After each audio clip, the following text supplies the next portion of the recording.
આદ્રા નક્ષત્ર જે 22 તારીખે બેસે છે, હમ આ નક્ષત્ર છે ને એ ચોમાસાનું મેઇન નક્ષત્ર કહેવાય. પૂર્વ ભારતમાં બહુ વરસાદ થશે. જૂનની 15 તારીખ પછી જુલાઈમાં સક્રિય થશે. કયા મહિનાઓમાં કેવો વરસાદ લાગે છે? સોમનાથ છે, જુનાગઢ છે કે ભાવનગર, થોડો અડધો પડતો રાજકોટ જિલ્લો, અડધો દ્વારકા. જો તમારી પાસે પાણીની સગવડતા હોય હમ તો તમે અત્યારે વાવવું હોય તો વાવી દો. પાછળ પાણી પાવું પડશે, વચ્ચે પાણી પાવું પડશે. 15 દિવસ બાદ 13 દિવસની અંદર જો વાવણી લાયક વરસાદ બધે થઈ જાય તો એટલા ભાગમાં ચોમાસું સારું રહે. 15 ઓગસ્ટ 15 સપ્ટેમ્બર આમાં એક વરસાદનો રાઉન્ડ સારો આવે. મેં તો ભગવાનને પ્રાર્થના કરું કે ભાઈ મારી આગાહી ભલે ખોટી પડે પણ મને આવું સંકેતો સારા નથી દેખાતા. આભા ગળા બીજા જપા પવન ઉડાડે ખે જગ બધું જીવાડવા મૈપત આયો મેં. આમ તો આપણે કહેતા હોઈએ છીએ કે ચોમાસું ક્યાંક આસપાસ છે. એક બાજુ ખેડૂતો છે તે ચાતક નજરે ચોમાસાની રાહ જોઈ રહ્યા છે, અને બીજી બાજુ જોઈએ તો ચોમાસું છે તે મહારાષ્ટ્રમાં અટકી ગયું છે. અને આમ તો ચોમાસું કેવું રહેશે, ક્યારે પહોંચશે, કેવું કયા દિવસે છે તે ચોમાસાની એન્ટ્રી થશે, તે તમામ આધાર છે તે કુદરત ઉપર હોય છે, પરંતુ એક અનુમાન હોય છે અને અનુભવના આધારે અનેક એવા આગાહીકારો છે જેમના દ્વારા આગાહી કરવામાં આવતી હોય છે. અને ત્યારે ખાસ કરીને જાણીતા આગાહીકાર મોહનભાઈ દલસાણી આપણી સાથે જોડાઈ ચુક્યા છે, અને ખાસ કરીને તેમની સાથે વાત કરવી છે કે આ વર્ષનું ચોમાસું કેવું રહેશે, ચોમાસું શા માટે હજુ ગુજરાત નથી પહોંચ્યું. 15 જૂન છે તે ચોમાસાની એક કહી શકાય કે ગુજરાતમાં એન્ટ્રી થતી હોય છે સામાન્ય રીતે, પરંતુ આ વર્ષે નથી થઈ. તો તે તમામને લઈને વાત કરવી છે, તો આવો તેમની સાથે જ સીધી વાત કરીએ, વાત ગુજરાતી પર. દાદા, વાત ગુજરાતીમાં આપનું ખૂબ ખૂબ સ્વાગત કરું છું. નમસ્કાર જી દાદા, શું કહેશો કે અત્યારે જોઈએ તો ચોમાસું છે હજુ શા માટે ગુજરાત નથી પહોંચ્યું, અને 2026 ના ચોમાસાને આપ કઈ રીતે જોઈ રહ્યા છો? જો મિત્રો, આ વર્ષે ચોમાસું આમ તો પહેલા વહેલી મારી અમારા 10-12 મિત્રો સાથે મનસુખભાઈ સુવાગીયાએ પહેલા વહેલી મીટિંગ કરી હતી અમારી જળ ક્રાંતિ ટ્રસ્ટ રાજકોટ. અને ત્યારે અમારા 11 મિત્રો હતા. એમાંથી મેં કીધું હતું ભાઈ કે હું એક જ, કદાચ મારી આગાહી ભલે ભગવાન ખોટી પાડે પણ મને વરસ સારું નથી લાગતું. સારા સંકેતો લાગતા નથી. આવતું વર્ષ ચોમાસું આ મેં 25મી મે રાજકોટમાં જયારે કીધું હતું, અને અત્યારે હું એ વાતને વળગી લઉં છું કે આ વર્ષે ચોમાસાના સંકેતો બહુ સારા નથી. કારણ કે ગયા વર્ષે જે અમારા વરસાદ જોનારા બધા મિત્રો છે, જુનાગઢ કૃષિ યુનિવર્સિટીની અંદર પણ સેમિનાર થયો હતો.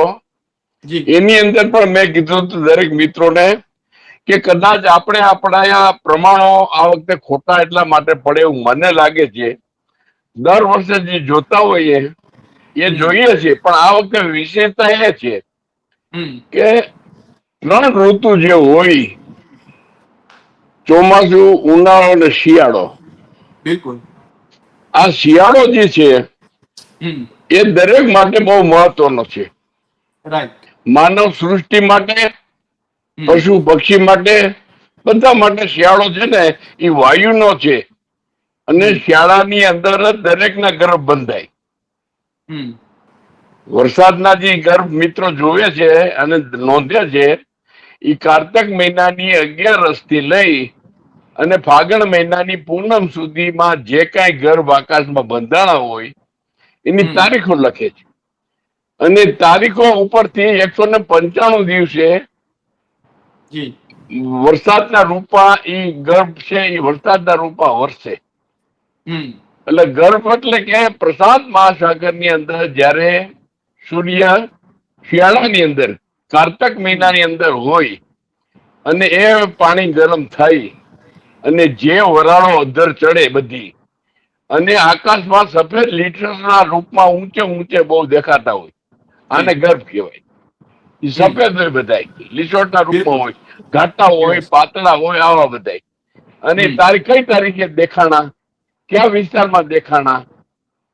આખા સૌરાષ્ટ્રમાં હતા, અડધા ભાગમાં હતા, અમુક જિલ્લામાં દેખાણા. આ બધી પોતપોતાની રીતે નિરીક્ષણો કરતા હોય અને એ તારીખ લખી લે. એ તારીખથી જે તારીખ હોય એ તારીખથી 195 દિવસ પછી એ વરસાદના રૂપમાં નીચે પડે છે. અને આ વિજ્ઞાન છે એ ઘણો ઋષિ મુનિઓએ નક્કી કરેલો છે. ત્યારથી ચાલ્યું આવે છે જોવાનું. ગ્રામની અંદર દરેક ખેડૂતો કસ કેવા બંધાણા છે એ નિરીક્ષણ કરે છે.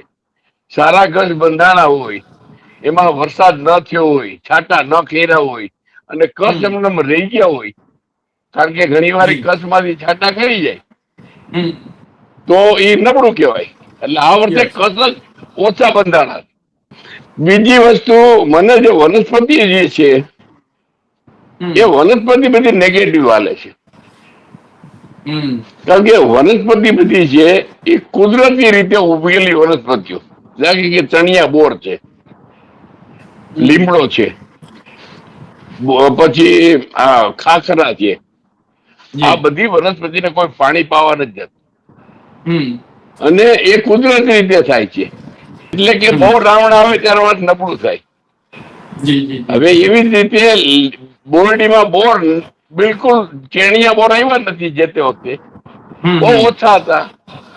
હમ. લીંબોડીમાં અમુક જગ્યાએ લીમડામાં હતા, અમુક જગ્યાએ નથી લીંબોડીમાં. લીમડા પાક્યા ગણાય.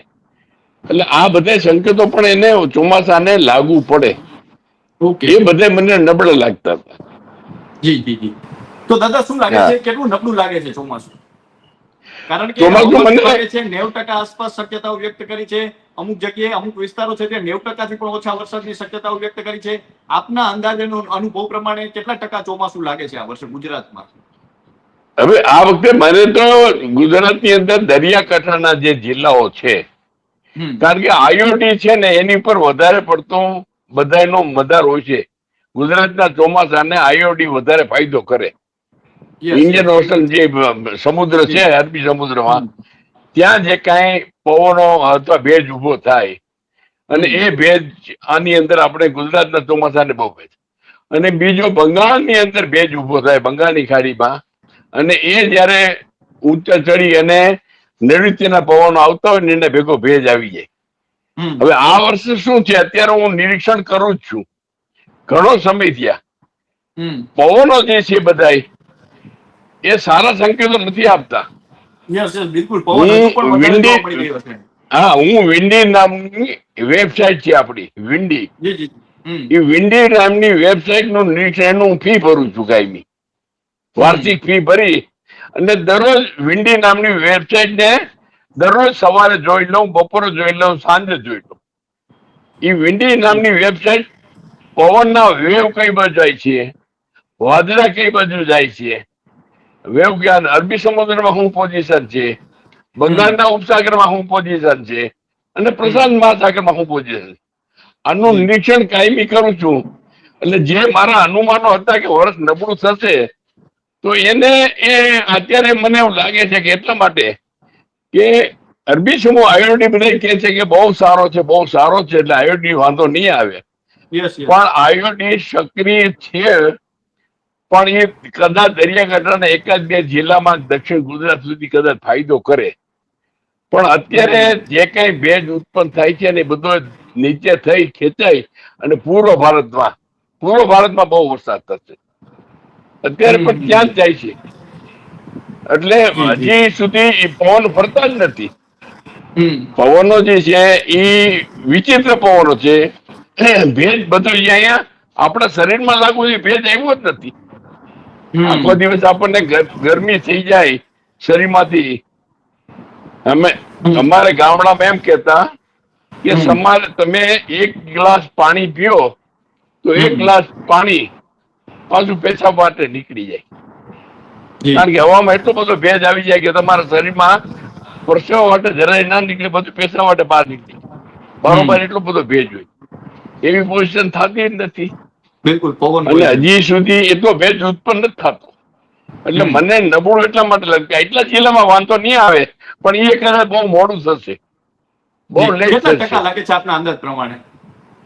મારા અંદાજ પ્રમાણે તો ચોમાસું આ વખતે ઘણું બધું વિચિત્ર લાગે. એટલે એટલા દરિયાકાંઠાના જિલ્લાનો સોમનાથ છે, જુનાગઢ છે, કે ભાવનગર થોડો, અડધો પડતો રાજકોટ જિલ્લો, અડધો દ્વારકા, હમ. ત્યારે એટલો બધો અલીનો હજી એમ કે છે કે સક્રિય વધારે થશે ઓગસ્ટમાં, જી. સપ્ટેમ્બરમાં.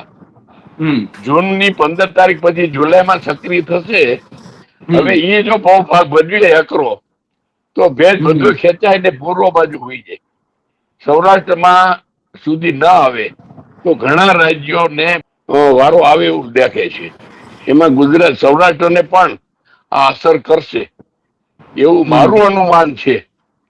જી કે દાદા, વાવણી ભલે લાયક વરસાદ ક્યારે થાય એવું લાગે છે આપને? ખાસ કરીને મને અત્યારે વાવણી લાયક હજી ઘણા મિત્રો મને પૂછે છે અહીંયા પણ. જી. એટલે હું મિત્રો કહું, જો તમારી પાસે પાણીની સગવડતા હોય તો તમે અત્યારે વાવવું હોય તો વાવી દો. પાછળ પાણી પાવું પડશે, વચ્ચે પાણી પાવું પડશે, પણ જેમ લેટ થશે ને એ પછી તમારા હાથમાં, કારણ કે મગફળીના જે પૂરા દિવસો વાવવી ન મળે તો ઉત્પાદન ના મળે. કપાસને પૂરા દિવસો ન મળે તો ન મળે. હવે ખેડૂતો વિચારવા માંડ્યા શું કરવું. હવે આદ્રા નક્ષત્ર જે 22 તારીખે બેસે છે, આ નક્ષત્ર છે ને એ ચોમાસાનું મેઇન નક્ષત્ર કહેવાય, પ્રવેશ નક્ષત્ર. ચોમાસાનો પ્રવેશ ન્યાય થાય. અને આદ્રા નક્ષત્ર 22 તારીખથી બેસે અને 15 દિવસ બાદ 13 દિવસની અંદર જો વાવણી લાયક વરસાદ બધે થઈ જાય તો એટલા ભાગમાં ચોમાસું સારું રહે. દાદા, શું કહેશો કે ચોમાસું શા માટે અટકી ગયું છે ને ગુજરાત સુધી નથી પહોંચ્યું હજી?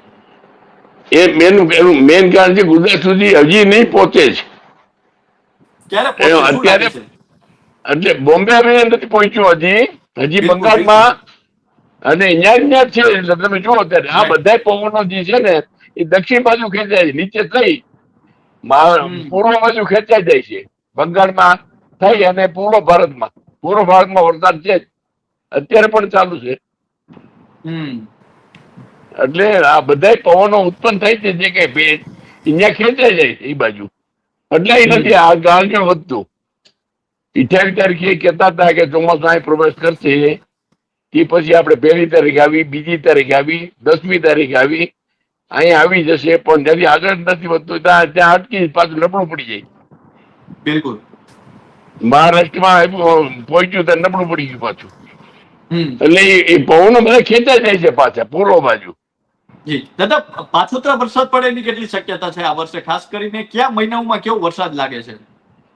પાછળ વરસાદ આવે ને કદાચ હવે જેમ જેમ અલનીનો વધારે સક્રિય થઈ જશે તો વધારે મુશ્કેલી ઉભી કરશે. અત્યારે એમ કે છે વૈજ્ઞાનિકો, અમેરિકન ક્લાઇમેટ એમ કે છે કે અલનીનો વધારે સ્ટ્રોંગ થશે ઓગસ્ટમાં, સપ્ટેમ્બરમાં. એટલે મને નબળું લાગે. આ સંકેતો બધા નબળા છે. એટલે મેં તો ભગવાનને પ્રાર્થના કરું કે ભાઈ મારી આગાહી ભલે ખોટી પડે પણ મને આવું સંકેતો સારા નથી દેખાતા. જી દાદા, કયા મહિનામાં વરસાદ તમને સારો લાગે છે? ખાસ કરીને જૂન, જુલાઈ કે ઓગસ્ટ, કયા મહિનામાં સારો વરસાદ લાગે છે? કદાચ હું માનું છું કે જુલાઈમાં થોડાક દિવસો, ઓગસ્ટમાં તો ઘણું ખાલું આવશે. ઓગસ્ટના પાછલા ભાગમાં વરસાદ કદાચ ભાગમાં આવે અને સપ્ટેમ્બરમાં થોડોક ભાગમાં આવે. સપ્ટેમ્બરમાં થોડોક વરસાદ થાય. 15 સપ્ટેમ્બર સુધીમાં, 15 ઓગસ્ટ 15 સપ્ટેમ્બર આમાં એક વરસાદનો રાઉન્ડ સારો આવે. પણ એ આખા ગુજરાતમાં આવે એવું નથી દેખાતું હજી. ઓકે, જી જી જી. તો દાદા, અમારી સાથે જોડાવા બદલ અને આપનો કિંમતી સમય આપવા બદલ ખૂબ ખૂબ આભાર. તો આ હતા દાદાએ જે રીતે વાત કરી છે, ખાસ કરીને તેમણે ચોમાસાને લઈને મહત્વની આગાહી વ્યક્ત કરી છે. પરંપરાગત જે કહી શકાય આપણી જે આગાહી થતી હોય છે તે મુજબ અને આજની ટેકનોલોજી મુજબ પણ જે દાદાએ એક તર્ક સાથે જે આ આગાહી કરતા જણાવ્યું છે કે ચોમાસું ક્યાંક ને ક્યાંક આ વખતે મુશ્કેલી ભર્યું રહી શકે છે. તો હવે ચોમાસાનો પ્રવેશ ક્યારે થાય છે, ચોમાસું કેવું રહેશે તે આગામી સમયમાં જોવું રહેશે. અને તેમણે એ પણ કહ્યું છે કે મારી આગાહી ખોટી પડે એવી આશા રાખું છું. તો આ બધું છે તે જોઈ શકાય છે કે ચોમાસું છે હજુ સુધી ગુજરાત નથી પહોંચ્યું અને ખેડૂતો છે તે આતુરતાથી રાહ જોઈ રહ્યા છે. તો હાલ બસ આટલું જ. ફરી મળતા રહીશું ગુજરાત પર.